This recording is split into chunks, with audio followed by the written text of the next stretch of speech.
Welcome to Mikhail Messenger. It's great to be with you guys. Christy, great to see you. Thanks for breaking the chat box there. Louie Lowe and Katie. All right, it's good to see you guys. Back with another update here and a little bit of a Bible study for you. So I'm going to try to cruise through it here, but hopefully it'll be a short video. But very interesting things are developing, and you're starting to get a picture here of what's really going on behind the scenes. Before I dive into that, just want to give some quick thank yous and welcomes to those who recently subscribed. Kimberly is one of them. Subscribe right before coming on here with you today. So I want to welcome Kimberly into the fellowship. She just got raptured into our fellowship in the clouds there and is joining us in the chariot of fire. And then Phil Gillespie also joined us. So thank you so much, Phil, for subscribing. And Kimberly, it's great to have you as part of our fellowship. Be sure to join us in the chat. We'd love to hear your thoughts and comments as well. And if you haven't already become a subscriber, guys, we're getting down to the final 30, close to the final 30 now as we move into the new millennium in this channel as we're budding and growing here. So thank you for subscribing. Please be sure to subscribe so you can be part of history as we reach 1,000 subscribers here. And if you'd like to help support us, we do need your support. We're trying to do this all day, every day, and that takes your support to do that. So please do help us out. You can do that through Venmo, Cash App, Zelle, PayPal, and you can find links in the description as well. So you can click on those if you want to even do it during our broadcast. You can do that as well. Thank you so much for your support. So guys, oh man, things are on the move everywhere. Everyone's trying to get their piece of the pie. We've got China taking Taiwan, Russia, as we know, taking Ukraine. We've got Turkey now getting in the. We got Iran's taking Azerbaijan, and Turkey is going for the grab now in Greece. I mean, everybody's on the same page here saying how much can we get? It's like Hitler on steroids. Now we've just multiplied him times 4. Everybody's trying to grab a piece of the pie. Hey, Black Box. Hey, Yana. Good to see you guys. Sweet Angel. All right. Good to see you guys. So check this out. War atmosphere happening from the Kemalists. Now, I had to look that up. What's a Kemalist? Well, a Kemalist is part of Kemalism. This has nothing to do with Kamala Harris, by the way. But it's a founding official ideology of the Republic of Turkey. Kemalism as it was implemented by Mustafa Kemal Ataturk. That's the name, Turkey and Kemalism. All right. Was defined by sweeping political, social, cultural, and religious reforms designed to separate the new Turkish state from its Ottoman predecessor and embrace a Western-style, modernized lifestyle, including the establishment of secularism and laicism. That's interesting. State support of the sciences, free education, and many more. Most of those were first introduced to and implemented in Turkey during Ataturk's presidency through his reforms. So Istanbul, Constantinople, Istanbul, Constantinople. You remember that song? Anyway, they changed the name from Istanbul to Constantinople, or other way around, sorry. Constantine used to be Constantine. Remember Constantine and Constantinople and the Ottoman Empire? These guys were huge. And so what many are saying is that what Erdogan is trying to do, the current leader of Turkey, he wants to restore the Ottoman Empire. Very similar to what our man in Russia is trying to do as well. Mr. Putin is looking to restore. They're just trying to restore. They're being helpful, right? They're not trying to hurt anybody.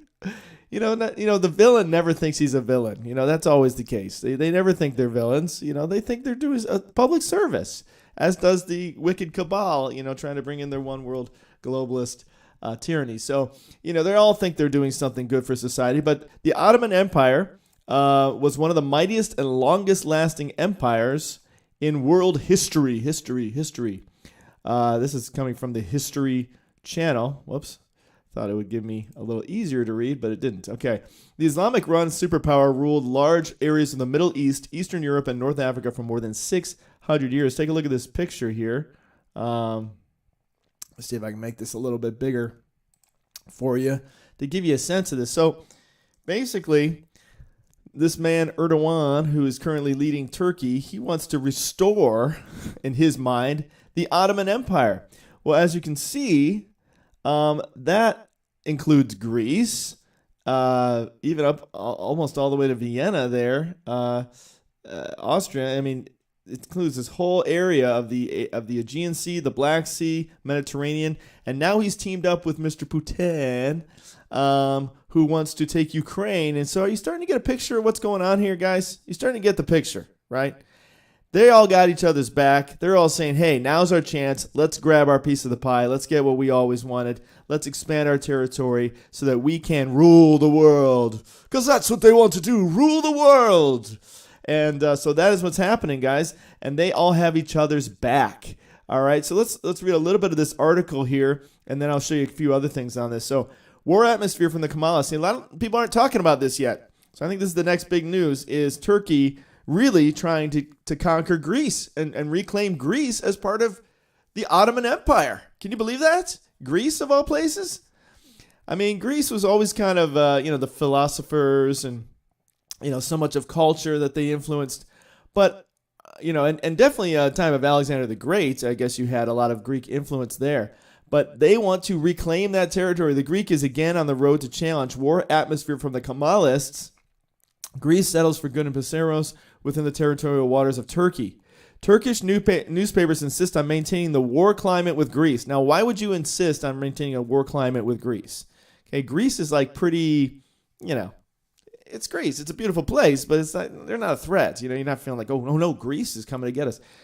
No, Turkey's the threat because they've joined up with Putin, and they are in the irredentist mindset. Okay, I'm going to share with you a little bit what an irredentist is here, and it's not someone who works on your teeth either. So you'll see that in just a second. Not only from the side of the government of Turkey, but also from the side of the opposition. In his publication titled "The Greek is Again on the Road to Provocation," right? Because they're always the bad guys, right? Just like the Jews were the bad guys during World War II. They always make them out to be the bad guys so they can take them, and try to not feel guilty about it. The Kemalist National Soso refers to the gathering of Greek troops in Serimos in violation of the Treaty of Lausanne. While apparently the newspaper also considers the decision to open a school, yada, yada, yada. They'll find whatever they need to find. Greece and Serimos. Greece had gathered troops on the island of Serimos, 8 kilometers from Halikarnassus. Despite the Treaty of Lausanne, now he plans to open a school to prevent emigration from the island. Athens, according to Sostu, is establishing itself for good in Serimos, which is located within the territorial waters of Turkey. Okay, so, they're talking about school and all this, but that, excuse me, that's all just pretense. It's like Putin saying, oh, I want that church that's in Israel. Yeah, right. Okay, that's not what they're after. It's land grab, folks, land grab. And this may even be the fulfillment of prophecy. I think of the kings in Daniel, I think of a lot of different prophecies. I'm going to look a little bit in Jeremiah here about Babylon in a second, but something to consider here, okay? So let's take a look at a couple more on this. Now, just to give you the picture here, here's Russia looming down on Ukraine. So there's Moscow, and then you got Ukraine kind of underneath. So there, we know about that already. China is now like, Taiwan's looking kind of nice. I think I'm going to grab me a piece of that.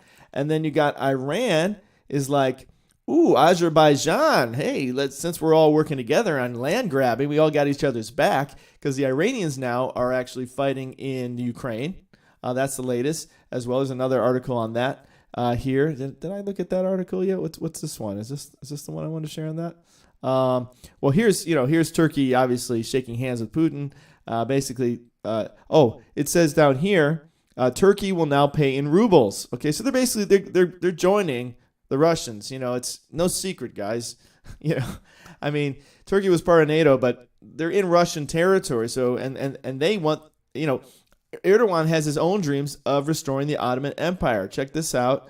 This was Time magazine some time ago. Why Erdogan's love affair with the Ottoman Empire should worry the world. Okay, here's another one. Says return of the empire. Why Erdogan wants to resurrect the Ottoman Empire. See, he sees himself as a modern day sultan. He wants to be the new caliph. The caliph is the leader both of the country and religiously as well. And he's looking at the neo, as in new, Ottoman Empire, Neo-Ottomanism. Now, here's what I wanted to tell you about irredentism, okay? Irredentism is a doctrine of political or popular movements that claim and seek to occupy territory considered lost to the nation. Now, you could argue that's what Israel has done by reestablishing the nation of Israel. Now, that's a genuine, has God behind it, but nevertheless, it's the same thing, right? Where they're saying, hey, we lost this back a time ago, we want to take it, and the Palestinians are saying, hey, what are you talking about? we've been living here. Well, yeah, you've been living here, but after the Israelites lived there, right? So it's that similar argument. Well, Russia's been making the same argument with Ukraine. They're saying, oh, well, we lost that territory. That's really Russian territory. We're just taking it back where it belongs, like Crimea they took back, right? The scope is occasionally subject to disputes about underlying claims of expansionism owing to lack of clarity on the historical bounds, right? So it's another excuse to say, hey, we want to take this land back. So here's again another image of, let's see if I click on this, another image of the Ottoman Empire expanding, and where they want to reach and so forth. So that's what's going on, guys. They're trying to reestablish this Ottoman Empire, okay? Return of the empire. If the empire strikes back, so to speak, okay? So we've got, keep this in mind, we got these four forces working together. They're working together, okay? So they got each other's back. China's already moved over with Russia. They're teamed up their armies, and they're fighting in Ukraine together and getting ready. So they got each other's back here, guys, and that's important to understand. You've got Russia, China, Iran is moving into Azerbaijan, and Turkey is looking to grab Greece of all places. Can you imagine that? Wow. What a loss of treasure. I mean, they would all be, but I'm just thinking Greece of all places. You're going to take Greece just because there's so much history and culture there and Athens and everything. It's like, wow. But yeah, that's what they're looking at, guys. Now, of course, again, all of them would be bad. I don't want to undermine any of the other places that are being taken out. But it is really, really coming into picture, don't you think? I think it's pretty clear. These guys have each other's backs. Hey, we're going to take what we want. They're like bullies, they'll take your school lunch. It's like, hey, Bob, Biff, Snake and and Viper over here, they're gonna divvy up your school lunch. So I want his lunch, and I'm gonna take his lunch, and they all got each other's back. Okay, that's what's going on here. So, of course, the big prize that everybody wants is the U.S., United States, right? That's the big one they're looking to take down. And it does talk about in Jeremiah how armies from the north will come to destroy Babylon. And, there's a lot of debate on whose mystery of Babylon. You can check that out in Revelation. But I'm going to look at Jeremiah today a little bit with you and talk about this because here's Russia. Now, in Jeremiah, it talks about how they come from the north. Now, if you notice, Russia is north of the United States. So as is, China's kind of straight across there, I guess. But if you look at this picture, it's almost like Russia is a big fish about to devour the United States, right? It's like kind of this big arms it's got reaching out there north of the United States. So let's check out Jeremiah a little bit here as we talk about this a little bit from a biblical standpoint. This passage just kind of hit me today, as you see, for a couple of reasons. I'm going to try to cruise through it because it's kind of a long chapter. So I just want to kind of touch on some different points here. It says, this is the word of the Lord spoken through Jeremiah the prophet concerning Babylon and the land of the Babylonians. Announce and proclaim among the nations, lift up a banner and proclaim it, keep nothing back, but say Babylon will be captured, Bel will be put to shame. That's one of their gods. Marduk, filled with terror, which is also one of their false gods. Her images will be put to shame, and her idols filled with terror. I think Marduk is that one that looks like a dragon. Kind of like a dragon slash, I don't know what you would call it, like a camel or something. A nation from the north without the humps. A nation from the north will attack her and lay waste her land. No one will live in it. Both people and animals will flee away. Now, that is true about real Babylon, okay, the actual Babylon. But again, everything with God is always sort of type in shadow, mirrors, images, reflections. Everything what was done before will be done again. So when he calls it Mystery Babylon in Revelation, we're not really thinking about the original country of Babylon anymore. Obviously, that was gone a long time ago. This was fulfilled, you could argue, in that time as well. But there's also things pointing to the future as far as Babylon too. That's what we get from Revelation. So we have to go back to some of these Babylon scriptures and kind of look at them in a different light, as they might point to a future nation also.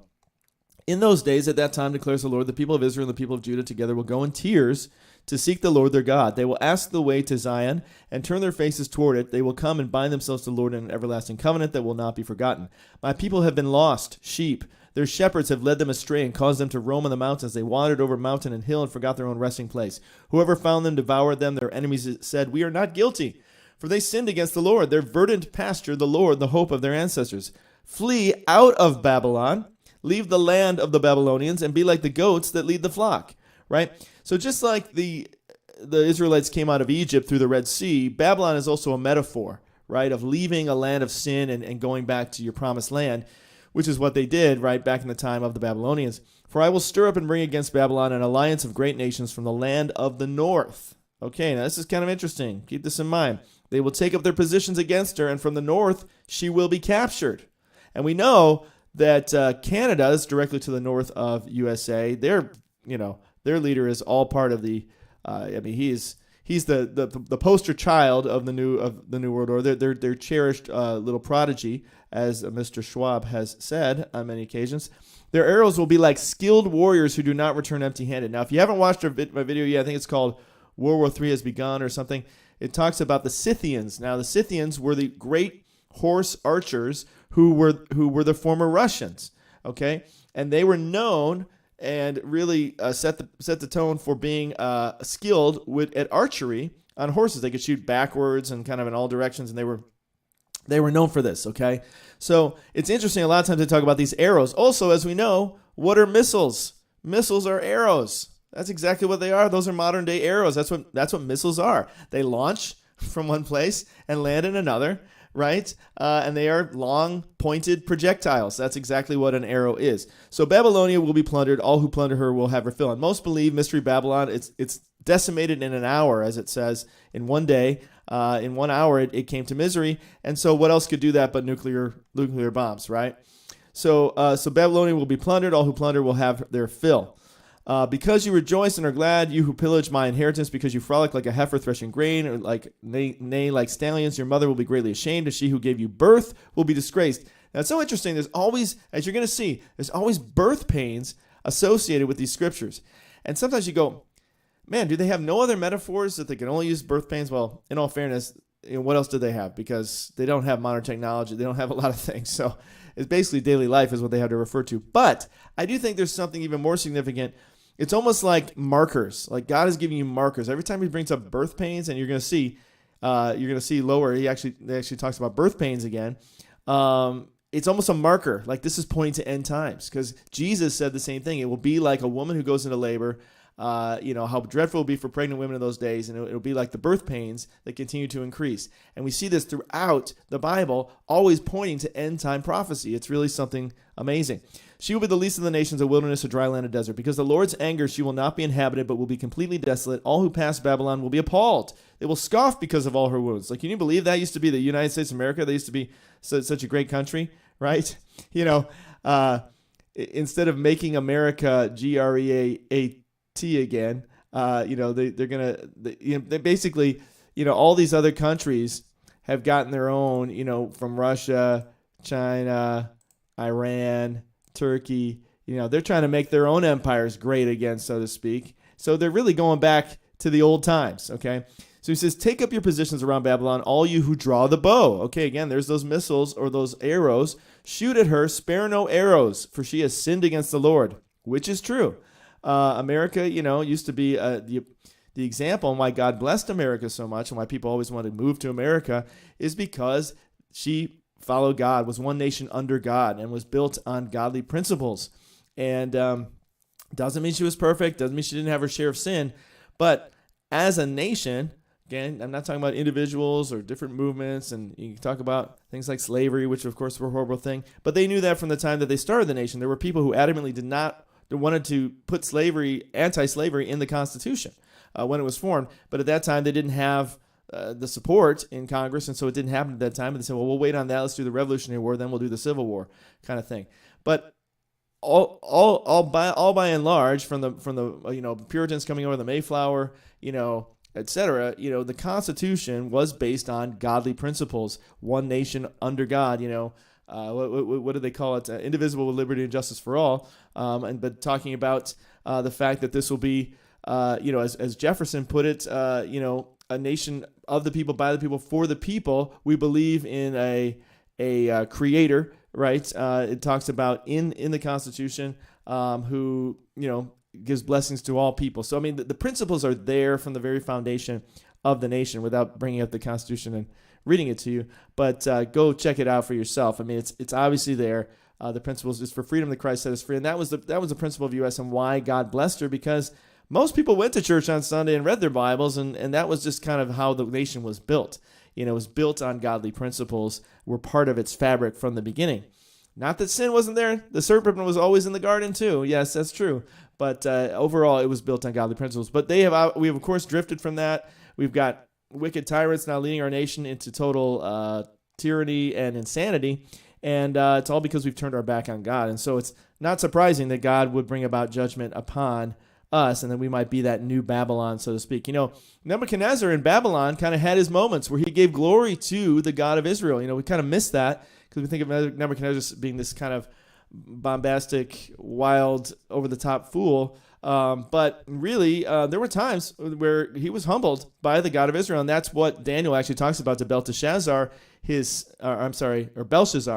Belteshazzar is what Daniel's other name was, but Belshazzar was the son of Nebuchadnezzar, and that's what Daniel told him when the writing was on the wall. He said, your father, he listened to God, and he responded to God, and he repented. And so there's a tie-in there with America, because America's that same sort of, there's a God-fearing thing, where Nebuchadnezzar would kind of go, oh, you're right, surely your God is the God of gods, and he would bow down to him and bless Daniel for his revelations, but then he would get off track again, and that's kind of how America's been. We're like, yeah, God, amen, one nation under God, and then we kind of get off track. It's the same kind of principle, but now we're way off track. We're so far off track, it ain't even funny, and even the churches have been corrupted, so it's not surprising. So shout against her on every side. She surrenders, her towers fall, her walls are torn down. Since this is the vengeance of the Lord, take vengeance on her, do to her as she has done to others. Cut off from Babylon the sower and the reaper with its sickle at harvest. Ooh, that is interesting. Cut off from Babylon the sower and the reaper with his sickle at harvest. At harvest. And isn't that what we're looking for right now? We're looking for this summer harvest to take place. So is this giving us a timing of when Babylon is going to get cut off? Or when they're going to be cut off? It says, cut them off at harvest, with his sickle at harvest. That's intriguing. Because of the sword of the oppressor, let everyone return to their own people, because we are looking for a summer harvest, right, coming from God here. Because of the sword of the oppressor, let everyone return to their own people, let everyone flee to their own land. Israel is a scattered flock that lions have chased away. Ooh, that lions have chased away. Are we talking about UK and America there? That's interesting choice of words. The first to devour them was the king of Assyria. The last to crush their bones was Nebuchadnezzar, king of Babylon. Therefore, this is what the Lord Almighty, the God of Israel, says: I will punish. And remember, Cyrus too was an analogy. When Mr. T made Jerusalem the new capital, he was compared to Cyrus. And they actually made a coin. The Israelites made a coin today in 2017. They made a coin with a picture of Mr. T. And right behind him is King Cyrus. And so you got to see it. I mean, they see the parallels. This is just common in Jewish teaching, that there's always foreshadowing. There's always parallels. There's always, when they're talking about Cyrus, they're really referring to another leader in the future. There's lots of these combinations that happen throughout time that even the Jews themselves recognize. Okay, so let's keep going here. Therefore, this is what the Lord says: I will punish the king of Babylon as I will punish the king of Syria. But I will bring Israel back to their own pasture, which is what happened, 1948, right? They get brought back to their own land, their own pasture, and they will graze on Carmel. So they were brought back once from Babylon back in the time of Nebuchadnezzar, but then they've also been brought back in 1948. They will graze on Carmel and Bashan. Their appetite will be satisfied in the hills of Ephraim and Gilead. In those days, at that time, declares the Lord, search will be made for Israel's guilt, but there will be none, and for the sins of Judah, but none will be found, for I will forgive the remnant I spare.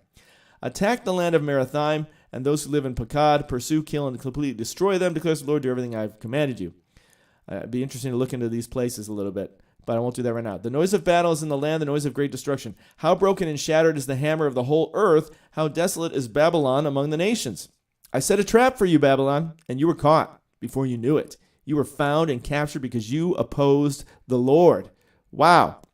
Now, as individuals, we might not be opposing the Lord, but when our leaders take over the country and they lead everyone into sin, and you've got the majority of people going along with it, then yes, we are in opposition to the Lord, unfortunately. The Lord has opened his arsenal and brought out the weapons of his wrath. Ooh, that sounds like end times to me. He's opened his arsenal. The sky will roll back like a scroll. And he's brought out his weapons of wrath, which is what we see in Revelation 8 and on, right? For the sovereign Lord Almighty has work to do in the land of the Babylonians. He's got work to do. This is what I said. remember I said, okay, he's probably going to take us during the Shemitah, which is his Sabbath, because he's taking a rest right now. He's not going to bring the wrath during the Shemitah, because that is a time of rest. And he's going to bring us, we're going to share in his happiness. Come share your master's happiness, right? We're going to share his time of rest and kind of hang out with him a little bit. And he's like, okay, guys, okay, kids, I got to get back to work now. Daddy's got to go to work. So have fun. Have fun for this, hanging out with Jesus. And Jesus is probably going to be part of it too, because he's the wrath of the Lamb, right? But it's interesting how it's worded here. Opened the arsenal, brought out his weapons of wrath, and he has work to do. So it sounds like this may start at the start of the new work week in the years, right? In the fall, perhaps, if we're going by the civil calendar. Now, something I wanted to bring up too, I thought was interesting, is that, the Jews have been going by their calendar, right? Right or wrong, they've been going by their calendar this whole time. So when we go back to something like the two temples being destroyed, they're going by their calendar. When we go back to something like more recent, like World War I starting on the 9th of Av, they were going by their calendar, that same messed up calendar that Maimonides came up with of changing every 19 years and add a month here and take away a month there. Well, they were going by that calendar, and God still made it happen on that day, just like he's doing now. It's the 9th of Av, according to their calendar. Now, you could argue, well, according to stars, it's in September. That may be true, and something else may happen at that time. But there's no question that God is also allowing things to happen on their calendar so that they get it. Otherwise, they're not going to get the connection, you see? Because they're following this calendar. They believe in this calendar. They think, well, Maimonides, he was blessed by God, or whatever their reasoning is. So they're following this calendar, believing that this calendar is true.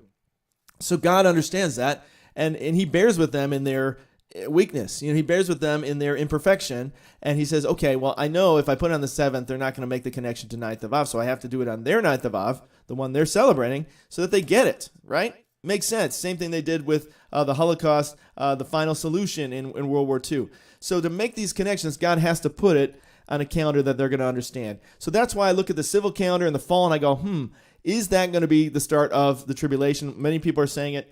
It makes sense. Is that going to be the start of God's work week? Because according to the Bible, you'd be looking at Aviv, which is more like April, from April to April, right? But if you want the Jews to get it, which I think he does, because this is time of Jacob's trouble, so if he wants them to understand it, it makes sense he's going to do it on a calendar and at a time they understand. Which means that even though, for example, the real Passover was on the 15th, so that we know it as the watchers, for example, but they still don't know that, right? They're still going a month earlier, which means that even though it is on that time, it might be that he starts the wrath a month earlier, even though that blood moon is the real official time for those who know. It'd be interesting to see how that plays out. Maybe that's the half an hour we're looking at if this gets pushed into the fall. Just something to consider there. But let's keep going for now. Come against her from afar, break down, open her granaries, pile her up like heaps of grain. Okay, there's the harvest again. Completely destroy her and leave her no remnant. Kill all her young bulls, let them go down to the slaughter. Woe to them, for their day has come, the time for them to be punished. Okay, that's what we're waiting for, the time for the world to be punished. Not that we're looking forward to anyone being punished, but that is the time that we are waiting upon, because before that, Christ is scheduled, from what we understand biblically, historically, calendarically, and astrologically, to snatch us away. Listen to the fugitives and refugees from Babylon declaring in Zion how the Lord our God has taken vengeance for his temple. Ooh, 9th of Av again. Okay, there's that very interesting connection there. Vengeance for his temple. Very interesting, okay, because, of course, Nebuchadnezzar knocked down the first temple, then it was Titus, I believe, that knocked the second one down in 70 AD. And now there's the third temple, which is us. Go check out the video I made on the third temple, that you are the third temple. And God is going to transform this temple that will be destroyed. This temple will be destroyed because we're going to be changed in the twinkling of an eye and will become an eternal temple in the Lord, right? Summon archers against Babylon, all those who draw the bow. Okay, there again, there's archers. There's those archers. And again, that goes back to the Scythians, who are the former ancestors of the Roshians. And someone brought that up on one of my videos. He's like, you got to stop saying Rosh. That means head. Well, actually, it means both. God does this a lot. He plays on words. So when he says Prince of Rosh, he's making a play on words because it is the head. He might even mean at the head of a month, which is also an interesting thought because of Rosh Hashanah, because it does mean head. But it also refers to those from the who lived along the river Rosh. So God does a combination here. And go check that out. I actually copied it from Bible Gateway. They have a whole thing on it there. If you look it up there, you'll see what I'm talking about. Very interesting. But in any case, encamp all around her, let no one escape, repay her for her deeds, do to her as she has done. Now, we may get surrounded here if we are Babylon, USA, for she has defiled the Lord, the Holy One of Israel. Therefore, her young men will fall in the streets, all her soldiers will be silenced in that day. All her soldiers will be silenced in that day. Once again, pointing to Babylon in Revelation, where it gets taken out in one day. In a single day, all her soldiers will be silenced in that day. Not in those days, but in that day. See? It's all happening at one time, which again points to all the arrows. Those arrows are nuclear weapons. I mean, it sounds like, I mean, the amount of nuclear weapons that China and Russia have combined, and they're now teamed up together against us. I mean, guys, we don't have a prayer other than God, right? That's the irony. We don't have a prayer. We should have prayers. Where's our prayers? We need prayers. The problem is we don't have a prayer. It's because we're not praying. We're not praying to God. We're not repenting and turning to God, and that's our problem. He says, see, I am against you, you arrogant one. Oh, isn't that the truth, man? When you see those people on the news today, arrogance, that's the first word that comes to mind, in addition to extreme pathological liars. But arrogance, wow, declares the Lord Almighty. For your day has come, the time for you to be punished. We definitely do not want to be here during that time, right? God says he'll protect us from his wrath, right? That we can escape his wrath. And that's what he's talking about bringing here, the time of punishment. The arrogant one will stumble and fall, and no one will help her up. I will kindle a fire in her towns that will consume all who are around her. Again, nuclear war is a fire that will consume all, right? In the towns, a kindle a fire in the towns that will consume all who are around her. This is what the Lord Almighty says. The people of Israel are oppressed, and the people of Judah as well. All their captors hold them fast, refusing to let them go. Yet their Redeemer is strong. Okay, so the people of Israel are oppressed, people of Judah as well. Okay, that's interesting. I'm just going to take that in. Yet the Redeemer is strong. The Lord Almighty is his name. He will vigorously defend their cause so that he may bring rest to their land, but unrest to those who live in Babylon. A sword against Babylon, the Babylonians, declares the Lord, against those who live in Babylon, against her officials and wise men. Now, you could argue Babylon's more than just America. It's just the whole decadent world, Europe, the whole decadence of society that is taken hold of everyone, right? And that USA just kind of is the leader in that because they've been the leader in pushing this lunatic, lost lefty agenda, if you want to call it that. It's not so much lefty, it's just sinful agenda is really what it is. It just happens to land on that side of the fence. But that's what they've been pushing on everybody, right? And they've been pushing all the countries to accept it. So a sword against her false prophets, and they are false prophets. Remember, the false prophet is the media, is one. You could say there's going to be an individual false prophet. It sounds like that because they're going to get thrown into hell.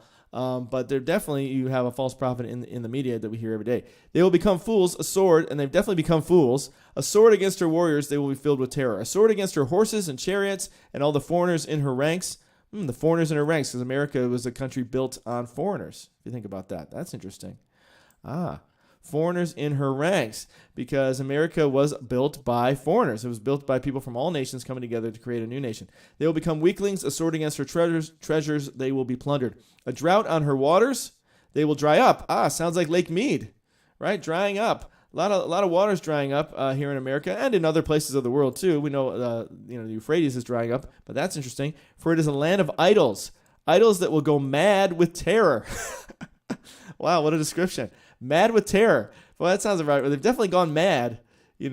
All we do is idolize the wrong people these days. So desert creatures and hyenas will live there, and there the owl will dwell. Now, that's true also about modern Babylon. People have made videos about that, how you go to modern Babylon today, and it's a desolate wasteland where there's only hyenas and owls and so forth. It will never again be inhabited or lived in from generation to generation. So that's interesting. It will never again be lived and inhabited. So it kind of makes you think, if we get destroyed by nuclear waste, who can live there? No one's ever going to live there again, especially if Jesus is going to come back and establish his kingdom. That's done. So that's why you're only going to have Gog and Magog by the time you're done back in there in Revelation. It's because America's going to be out of the scene. It'll have been blown to smithereens. Not to mention they probably ignite the super volcano there in Yellowstone. And so as I overthrew Sodom and Gomorrah along with their neighboring towns, so no one will live there, no people will dwell in it. Look An army is coming from the north. Okay, here we are again with this army from the north. It's twice. A great nation and many kings are being stirred up from the ends of the earth. Whoa, okay. Okay, so we got the army from the north, right? He's already on the scene. That's February. He started the war, Prince of Rosh. But a great nation, many kings are being stirred up from the ends of the earth. Well, what do we have here? This looks like the ends of the earth, right? That's definitely one of the ends of the earth right there, Mr. China. And now this is kind of an end of the earth. Turkey's kind of got their own little end to their little section of earth. And you could argue that Iran is kind of in that mix too. Kind of an end to this continent here. Interesting terminology that they're using here. Ends of the earth. And then, of course, we know about Ezekiel 38 and 39 where they stir up all those other nations. And they're kind of on the ends of the earth. If you think about it, Libya, Ethiopia, they're kind of all on the ends of their earth. They are armed with bows and spears. They are cruel and without mercy. They sound like the roaring sea as they ride on their horses. They come like men in battle formation to attack you, daughter Babylon. Ooh, daughter Babylon, because America was born out of the UK, so it's not its own nation. It is a daughter of another nation. It's a daughter of Babylon. It's not actually the original Babylon. That is intriguing. The king of Babylon has heard reports about them, and his hands hang limp. Okay, I like this. This was actually where I started. When I first found this passage, I'm like, oh, I got to read this whole chapter now, because this is where I first started. Okay, check out this scripture. The king of Babylon has heard reports about them, and his hands hang limp. Does that not sound like the leadership we have in the USA right now? Talk about limp hands. It's about as limp as you could get. I mean, the guy can hardly finish a sentence. He can't even remember where he is or what he's doing. And he's doing nothing from the time of Afghanistan, just allowing it to be taken over by terrorists, to everything since. Now, his hands hang limp for a reason, though. It's not like, yes, he's old and senile, but that's not the only reason. He was put in there to be the fool, to be the fall guy, to be the patsy for the New World Order. This is what their plan has always been. They want him to take the hit so that they can bring about their one world tyranny. And to do that, they got to get rid of Babylon, i.e. USA, so that they can make it happen. But boy, are his hands hanging limp or what? And then check this next one. This is one that tipped me off too. I'm like, anguish has gripped him, which is probably true. I mean, how could you not be anguished? Even the people planning this. I mean, you can't sleep well at night when you're these kind of people. They're probably on so many drugs. Anguish has gripped him. Pain like that of a woman in labor. There it is again.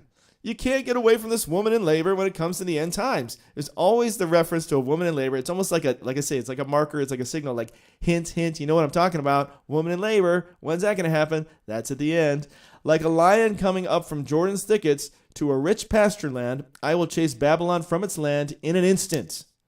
That's interesting. I will chase him from its land in an instant.